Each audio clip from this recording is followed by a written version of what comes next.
Hello, this is Jenny from Designs with Paper. Thank you so much for stopping by my channel today.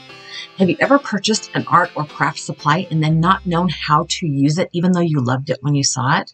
This stamp set from the Ton is that for me. And also this stamp set from Stampin' Up. I thought they would be awesome. Never made cards with them. Could not figure out how to get the ideas from the stamp set to the paper. That's what I'm doing today. I'm going to make this work. I have a piece of Nina Solar Crest 80-pound cardstock cut down to 4 1/4 by 5.5 inches. And I have selected 3 frames. One that is a circle, one that is an oval, and one that is kind of a fancy square. And I am going to heat emboss these frames. So I have put some embossing magic powder bag thingy on my cardstock. And I will ink up these images in Versamark ink. I'm going to stamp them more than one time to make sure that I get all of the image of the stamp on my paper. And then I am going to add some Simon Says Stamp Rose Gold. No, this is not Rose Gold. This is Stampin' Up's Gold Fine Detail Embossing Powder. I noticed that that top stamp on the left must have had a lint or something on the stamp. It did not really get any ink on it, so I will fix that later. Before I heat set this, I want to move those stamps to the other side of the square frame and get embossing powder on those as well. I figured since nothing's overlapping, I can heat emboss them at the same time. Then I don't run the risk of over embossing one side and taking the shine away. I have switched the frames on the right-hand side so that the oval one is on the bottom and the circle one is on the top, just for a little bit of, I don't know, symmetry or not symmetry, just because in my brain I thought it was a good idea. And I will go ahead and heat these up with my heat gun. And now I've pulled out this Stampin' Up set, and I am going to use some of the images to put in these picture frames. The first thing I'm going to do is add a little plant. And these stamps were sticking to my fingernails like nobody's business. So it took me a hot minute to get them on the actual paper. It was kind of weird. So anyway, the bottom right-hand frame is going to be this little, I don't know, it could be an aloe plant. It could just be a little fern plant. And I'm using my Altenew ink cubes. And on this card, I'm just going, no dimension, no detail, just stamping the images in one layer. I could probably have put the leaves of that plant down just a little farther, but it's okay. It looks cute. The next thing I'm going to ink up is this little heart stamp, and I will stamp that in the circle frame up top. On the right-hand side, I am going to use this selection of bottles, but I'm only going to ink up one of the bottles. And I will do that by covering the stamp, the rest of the stamps with a Post-it note. And that is how I got the stamp set to stick, is by using a paintbrush handle. But I don't know what it was with my fingernail polish, and these stamps, they just were sticking like crazy. It was ridiculous. I'm going to go ahead and tear up a Post-it note and ink up just that one little jug in that set. And I inked that up a couple of times, and I will go ahead and put the heart down in this left side frame, circle frame as well. Now the sentiment I'm using for this comes from an old CC Design stamp set that was designed by Amy R. She has a YouTube channel here. I will link to her channel. She's a content creator for YouTube as well. And she designed this sentiment stamp set. And they're a little bit funny. They're called hashtags. But this sentiment here says, I miss your face. And I thought that was perfect if I left nothing in this frame, right? A little bit cheeky, a little bit funny. I miss your face.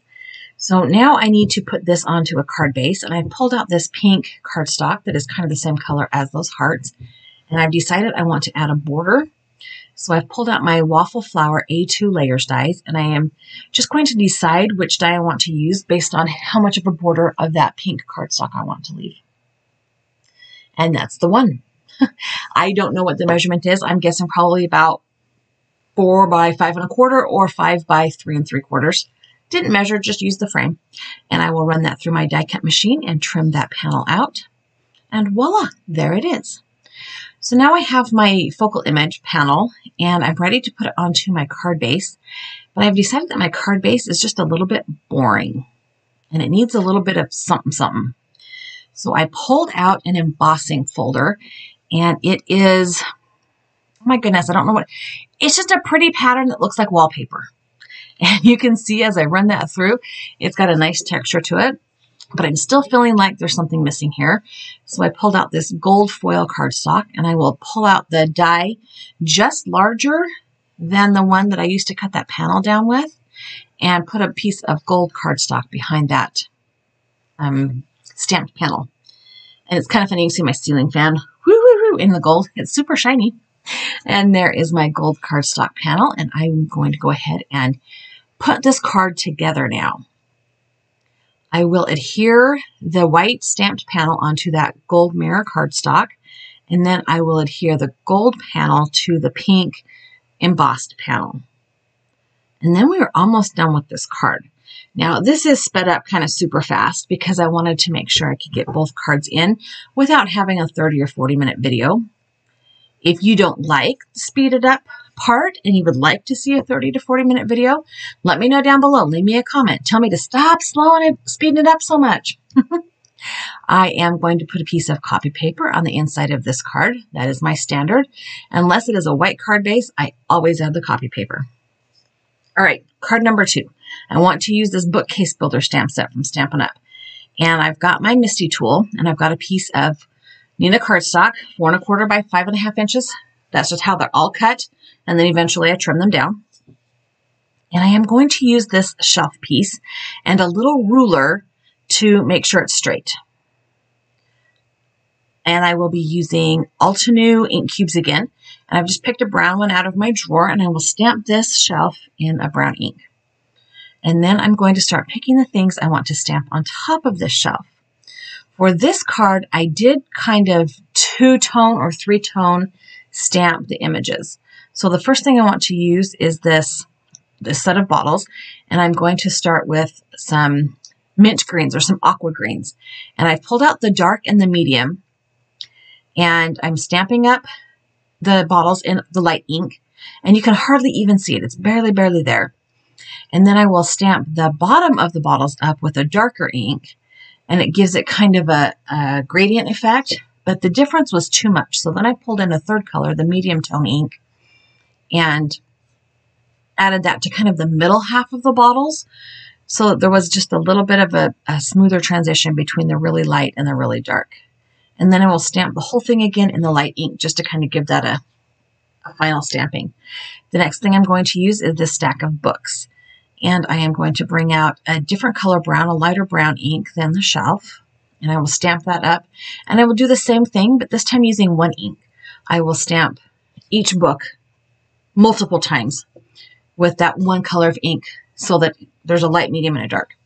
I have a little bit of room left on that shelf, so I decided to go ahead and use this potted plant again. And this plant pot, I'm going to use some kind of rusty reds to kind of make it look like a terracotta pot plant. Excuse me. And I'm going to stamp it once and then do the same thing as I did with the bottles on the other side, kind of stamp it halfway with the darker color so that it has a little bit of a fade to it. And then I will go ahead and stamp the greenery part of this potted plant. And I'm going to do the same thing with the greenery. I will stamp it in a light color and then in a darker color to kind of give it a gradient or a shaded look. And in case I haven't mentioned, I am using my Altenew ink cubes. I think I did, but just in case I haven't. And I've got this is like a fern ink or a leaf green, fern green or leaf green. Really light green, then I will add a little bit more color with a slightly darker green ink. And it just adds a little bit of dimension, a little bit of texture. And I guess on this one, I added a third one. Who knew? And when I do this triple stamping, I end up with the fourth stamping of the light ink all over the whole thing again, just to kind of blend those inks together. So now I want to add another shelf.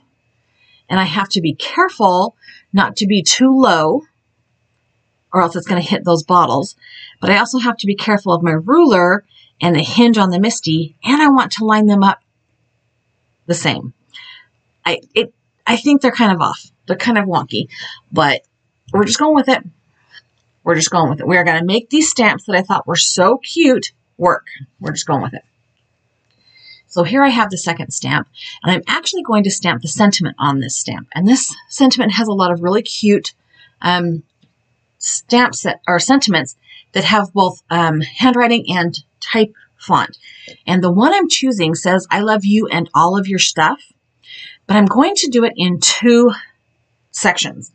The part that says I love you is in the hand font or the handwriting font, and I'm going to stamp that on top of the shelf. And I will just use a Post-it note to mask off the bottom half of that stamp. And I'm going to mask it up in Versamark ink so that I can heat emboss it. So right there you can see I'm just kind of pushing that Post-it note down to cover up the second half of that sentiment. And I'm going to use my embossing buddy and put some embossing. That powder makes it so the embossing powder doesn't stick to anything but your ink. It dries out your paper so that the only thing the embossing powder will stick to is this Versamark ink. And I'm not pushing too hard because this is a really fine line font and I don't want to smush the letters down and get them all blurry on the edges. This is when I use the rose gold embossing powder from Simon Says Stamp. And it is one of my favorite embossing powders. It's just such a pretty color. And I'm going to go ahead and clean that off and heat set it. And then I will stamp the bottom half of that stamp just how it is, exactly like it is 2 layers, but kind of scoot it over a little bit so that it fits on the shelf. And I'm going to scoot it right up to the bottom half of that shelf. And I will use my ruler again to make sure that it is straight. And then I'm going to go ahead and pick that up with the Misty lid and put a Post-it note across the top half of that sentiment this time before I ink it up. That way I only get ink on the bottom half of the sentiment. And then I will take those Post-it notes off before I actually stamp the image down. And so we will have the sentiment that says, I love you and all of your stuff right there on our top shelf. And I will also heat emboss that with that rose gold embossing powder. And now I need a 3rd shelf. And this is a little bit tricky because I want to add some more images. And one of the things I want to add is this lamp. And the stamps are sticking to my fingernails. This nail polish was so weird. So it took me a hot minute to kind of get the placement right. So now I have the stamp in on the lid of my Misty, and I will go ahead and stamp that up again. And this is where I think they got a little bit off track. I think that was a little bit too far to the left, but we're going to pretend it's not. And the first thing I do is stamp the bottom half of this lamp up with the same reds that I used that pot. And then I decided I didn't like the red on the same side. So once I got it all stamped, of course, right? Put a little bit of the dark red on the bottom, filled it up a little bit more with the medium, and then the rest of the whole bottom half of the lamp, not counting the shade, with the lighter color. And then I realized it looks a little bit too lined up. So I'm going to go ahead and stamp the lamp shade in a really light kind of linen off-white creamy color. And then I'm going to go back and restamp the lamp itself. I decided to use the greens that I used on the bottles on the left-hand side and stamp those up again. Excuse me. I probably should have thought that through a little bit before I realized, oh, I don't like that there. But I was just kind of going, working with what I had. This little bin, I'm going to stamp in the greens, the same greens I used for the leaves on that plant. And I'm only doing it 2-tone with a light and a dark. I felt like that kind of gave it some personality. I don't know. Can bins have personality? And this is when I decide, yeah, I don't like that red lamp there. So I'm going to go ahead and pull my aqua greens out and restamp that. And I'll do it the same way with the dark just along the bottom and then the light and the medium. And the cool thing is, because red and green are opposite colors on the color wheel, that red will just kind of add some deeper tone to the aquas that I'm using. It covers it up nicely. The red doesn't show through at all. It just adds a little bit of a darker tone to the aquas. See, there you go. Perfect. Boo-boo fixed. So now I have to figure out what I want to stamp on that left side of the bottom shelf, and I have decided I'm going to stamp this trophy. I don't know why. It fit. It was taller than the bin. I wanted something tall like the lamp, and it fit. And I'm going to stamp it up in that darker red. I will just double stamp that so that it's a little bit darker on the bottom than it is on the top. Kind of a gradient thing, like I have been doing on the rest of the items on these shelves. And it worked. Woohoo! There we go. So now we kind of have some opposites going on, a little bit of green and aqua and red, and it flows to, you know, it looks a little bit less static. I don't know what the right word is there. So here is my card panel, and I'm going to go ahead and use that Waffle Flower A2 layers die set again and trim it down to make a card panel. And I'm just trying to figure out which, you know, how big do I really want this? And apparently it's that big. And again, I didn't measure it. I don't know what size it is. I should have measured it so I could tell you. I just picked that die. And I'm going to run that through my Spellbinders die cut machine. And voila, there we go. I am going to add, or cut a card base rather. And this is 4¼ inches by 11, scored in half at 5½ inches to make a top folding card. And it will be a top folding portrait card as opposed to the other one, which was a top folding landscape card. And the same thing, I felt like the front panel of this card front was just a little too blah. So I pulled out a wood grain embossing folder, and that kind of made it look like the shelves were on some paneling, right? See where I'm going with this? And then I pulled out, this is kind of it's a chocolate brown, but it's a pearlized chocolate brown paper. So it's got a little bit of a shine to it. And I pulled that out to make a layer behind this card panel, like I did on the other card. And I will just stack that up with and adhere that with my tape runner that I bought from Hobby Lobby. It's like the Paper Studio brand. It's a really good tape runner, but there's no forgiveness. If you think you're peeling that off, you're not. It does not come back up. So there is the second card. I am going to go ahead and add my copy paper to the inside. So there's a nice clean place to write a message. And there we go. So here are my 2 cards. We were a little bit off screen there. Let me know how you feel. Have you ever purchased something you didn't know how to use?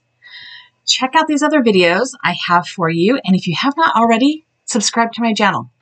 Thanks so much. Bye.